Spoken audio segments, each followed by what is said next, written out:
Story 1: The friend who borrowed my money and paid the price. Back when I was 20, I shared an apartment with my buddy Jake. We'd been friends since high school, the type of friendship where you trust someone blindly. I helped him move, covered for him when he missed class, even spotted him cash when he was broke. One Friday night, Jake said he was short on rent and needed just a small loan. "I swear, bro, I'll pay you back next week," he said. I lent him $300, not a small amount for a broke student. Next week came, then another. Every time I brought it up, he had an excuse. "Dude, I'm waiting for my paycheck. My card's locked right now. I'll send it tomorrow." Tomorrow never came. After a month, I started noticing he had new shoes, new earbuds, even takeout every night. He wasn't broke, he was lying. So, I came up with a plan. I told him I'd gotten a part-time job that paid in cash and that I was saving up to buy a PS5. He got interested instantly. "Oh man, I've been wanting one too," he said. "We could split it and share." Perfect. A week later, I told him I'd found a guy selling a PS5 cheap, but he only took cash up front. Jake begged me to let him join in. I said okay, but he needed to pay his half, $350, before we met the seller. He hesitated but didn't want to miss out. The next day, he handed me $350 in cash. I met the seller, aka myself, came back home, and told Jake the guy never showed up. "Damn, man," I said, acting frustrated. "He ghosted me. I'll try to get the money back." Jake was furious, at the imaginary seller, of course. He even went on a rant about how people can't be trusted. I just smiled and said, "Yeah, crazy world." I waited 2 weeks, then told him I was moving out. When I packed, he asked if I'd ever get his money back. "Maybe someday," I said. Like you were going to pay me back someday. The look on his face was priceless, pure realization. Did I ever feel bad? Not really. I called it interest with irony. Story 2: My best friend and my ex, and the sweetest payback. I never thought my best friend and my girlfriend would betray me at the same time. But life has a way of humbling you when you least expect it. I've been dating this girl, Maya, for almost 2 years. She was funny, kind, and she got along really well with my best friend, Ryan. Too well, apparently. At first, I didn't notice anything strange. We were all in the same friend group, hanging out, watching movies, playing games. But slowly things started feeling off. Ryan would accidentally show up whenever I was with Maya. He'd laugh a little too hard at her jokes. She started texting him more than me, just memes, she said. Then one night, while she was in the shower, I saw a notification pop up on her phone. Ryan read hard. "I miss you too." My stomach dropped. I scrolled up. The whole conversation was there. Flirting, late-night messages, and then, the part that broke me, a text from the day before. "He's so clueless. I'll come over when he's asleep." That was all I needed to see. I didn't confront them right away. Instead, I started planning. Revenge doesn't have to be loud. It just has to hurt where it counts. I acted normal for a week. Smiled, laughed, went out with him. Then I asked Ryan for a small favor. "Hey man, can you help me move some stuff next Saturday? I'm cleaning out my storage unit." He agreed. Perfect. Saturday came. While he was busy helping me move boxes, I'd already texted Maya from his phone. Something sweet like, "Can't wait to see you tonight," face blowing a kiss. I knew she'd show up. When Ryan and I got back, I told him to grab some drinks while I parked the car. Instead, I drove around the block and waited. 5 minutes later, I saw Maya walking up to his place, dressed up, smiling. I parked, grabbed my phone, and started recording. Ryan opened the door. The moment he saw her, his face turned white. "Wait, why are you?" "You texted me," she said. "You said to come." I stepped out from the corner. Still recording. "Yeah, I sent that text. Didn't expect you to prove me right so fast, though." They froze. No excuses, no words, just guilt. I walked away and uploaded the clip to our private friend group chat. Within an hour, everyone knew. Ryan lost his social circle. Maya moved cities after the semester ended. Me? I blocked them both, joined a new gym, and started focusing on myself. Sometimes, the best revenge isn't destruction, it's exposure with a smile. Story 3: The friend who sabotaged my final project, and how I turned the tables. It was the last semester of college, and I was grinding hard to finish everything on time. I had this big final project for my major, and the grade would determine whether I graduated with honors. It was a group project, and I was partnered with Ryan, a guy I'd been friends with for a couple of years. At first, I thought we'd make a good team.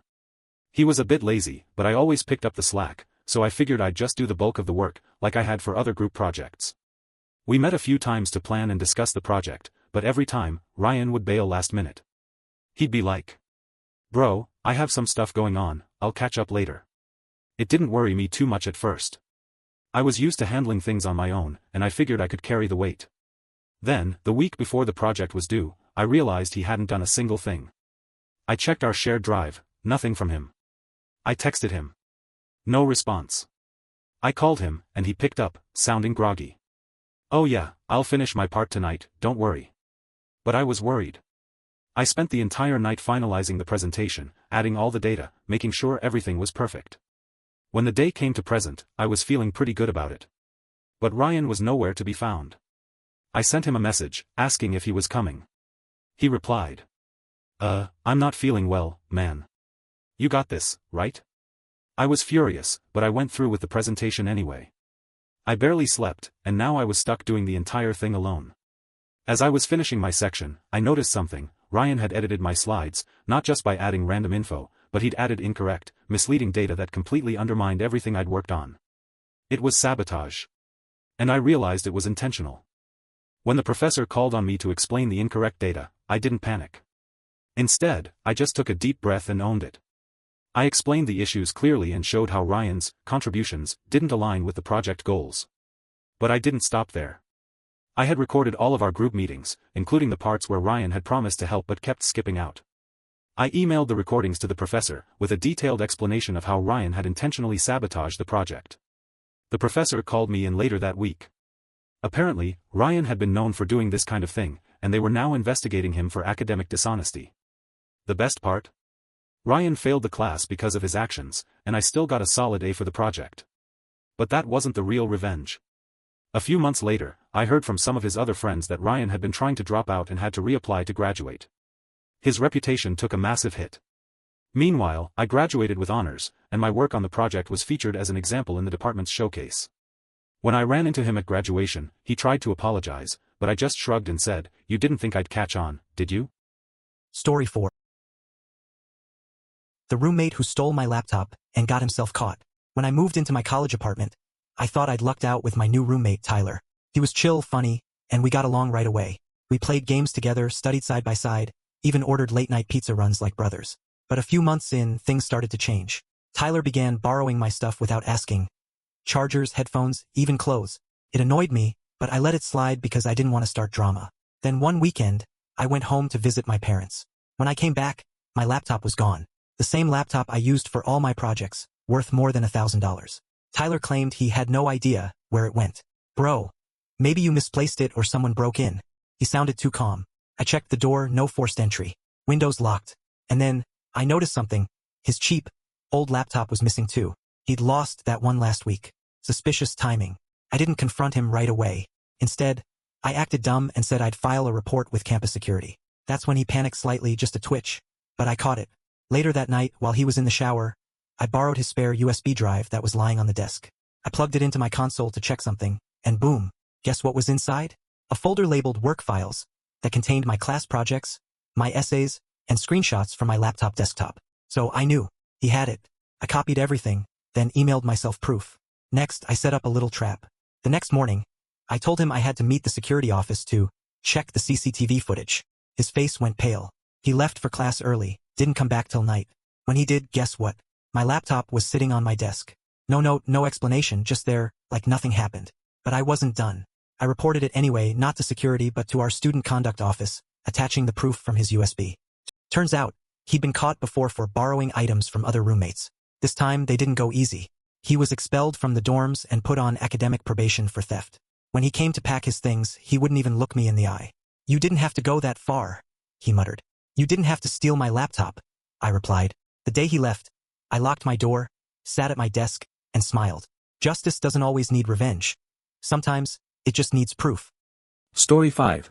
My best friend tried to ruin my relationship, so I let him ruin himself. I've known Liam since high school. He was the type of guy everyone liked, funny, confident, and good at talking his way out of anything. We stayed close after graduation, even when I started dating Sophie, my girlfriend of almost a year. At first, Liam seemed happy for us. He'd hang out with both of us, crack jokes, and act like the cool third wheel.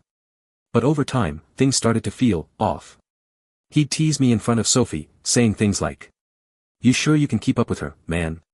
Or he'd bring up embarrassing stories from my past, all while pretending it was just friendly banter. Sophie told me she felt uncomfortable around him, but I brushed it off. "He's just joking," I said. I wish I had listened sooner. One night, Sophie called me crying. She said Liam had messaged her on Instagram, saying I was cheating on her, that he had proof, and that I'd been talking badly about her behind her back. Of course, none of it was true. I confronted him the next day. He denied it all. She must have misunderstood, bro. I was just looking out for her. That's when I realized he wasn't just jealous, he wanted her. So, I decided to play along. I told Sophie what I planned to do, and she was totally on board.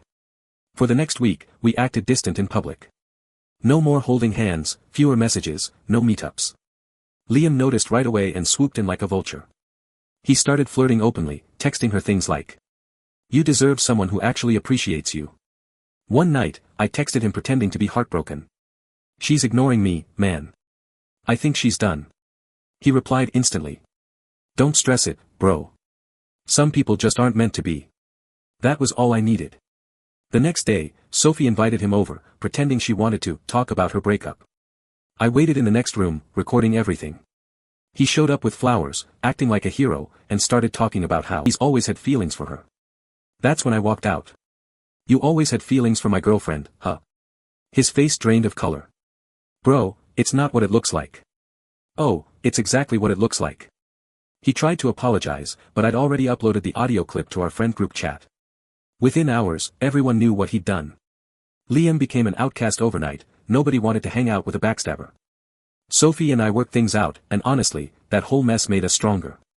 Sometimes, you don't have to ruin someone. You just have to let them expose themselves, and hit record.